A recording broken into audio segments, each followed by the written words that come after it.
Hey, what's up everybody? I'm Robo. I'm gonna do a different video today. Typically I upload segments for my live stream, but I uploaded a segment where I was ranting about how Dominicans, Cubans, and Puerto Ricans were all the same people, and I got quite a few comments on there. I appreciate the views. By the way, if you gave me love for that, awesome, I love you too.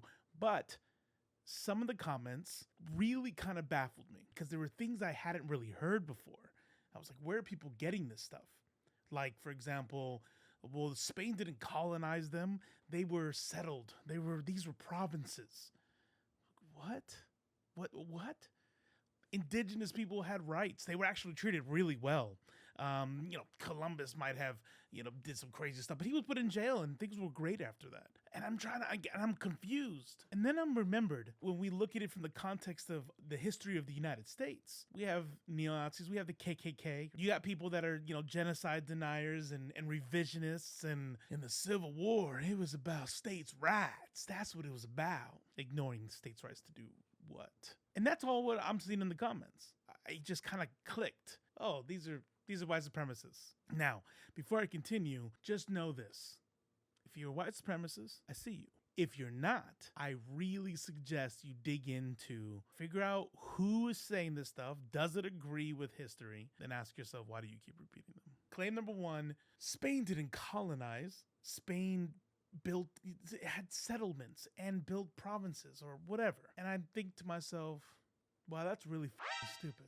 It'd be like me saying, yeah, I didn't have slaves. I just went and captured some people, made them come to where I am and forced them to do work, or else I would kill them. The only good faith thing I could think of is that maybe you think that the only colonization that happens is exploitative colonization, right?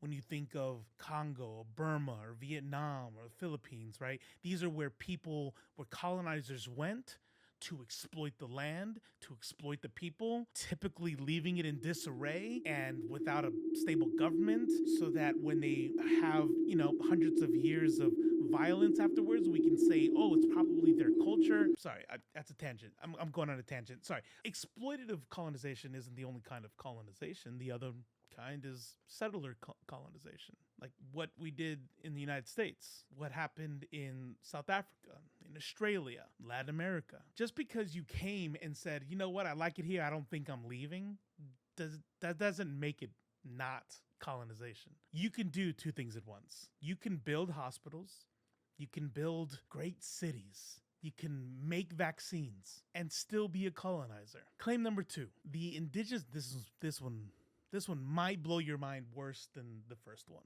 okay? But the indigenous people had the same rights as Spanish people. They were treated well. That's what somebody told me. I need you to go look up what the encomienda system is. And it was forced labor. Now, was it the same as chattel slavery? No, it was different, but was forced labor and you would be executed. It was codified that if you were indigenous, you were to work for your Spanish lords. And by the way, just to go back to the colonization thing, the profits for these, right? When we talk about the sugar, when we talk about the gold, when we talk about all the resources, this was to the benefit of the crown. Fun fact, as I'm fact checking, right? As I'm wondering, did I get something wrong? And I go through, I learned the Criollas, they didn't even have the same rights as Spanish-born citizens. Apparently, the crown wasn't sure if people born in the New World would have the same loyalties as those born in Spain. So they were second-class citizens to those born in Spain.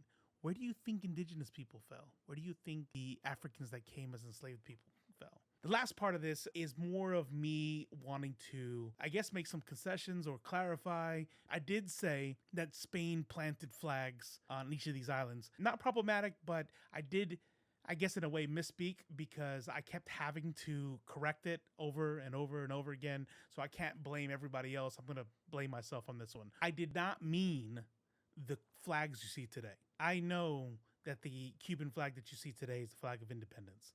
I know that the Puerto Rican flag you see today is a flag that was supposed to be in solidarity with Cuba's independence, even though they never got it. That's not what I'm talking about. I'm talking about the administrative divisions that Spain set up on these islands purposefully to keep the people apart. They did not allow inner travel between the islands. It was very restricted, or just wasn't allowed at all. I'm talking about the policies. I'm talking about the different provinces that were created. All these were by design. Not to mention that as a direct result of the colonization that happened, what happened when Spain left? They left them separated. They had grown separated, or they had been sold to other countries like Puerto Rico and the United States. Now, the problematic parts, so somebody challenged me and said, well, Taino weren't the only people, but they kind of got it like mostly wrong. I was told that Taino was a blanket term for all of them because the Spanish are racist and didn't realize there was multiple indigenous people there. Well, here was who was on this island, here was who was on that island. And again, I'm thought to myself like, ooh, did I get this wrong? So the Taino people were definitely a distinct and separate group. They were the largest group and they had the most interaction with Spain, mainly because they tried to be peaceful at first. That definitely fucked them over. I will concede that there were other indigenous groups there, but the Taino Indian were definitely the largest and were definitely present across all three groups. And then the last thing I'll say is that when I bring up the fact that and the African blood, I am aware that they were a diverse people across Western and Central Africa, and they weren't one people. So I don't mean to speak of them as they were a monolith. It's just that we don't know who went where specifically. I know that they were the people of Western and Central Africa, many different nations, and then they came here. Somebody made a claim to say that this island had mainly this country and this island had this country, and I can't find anything to support that. That's your history lesson. If you made it this far, thank you. If you like this kind of video, let me know.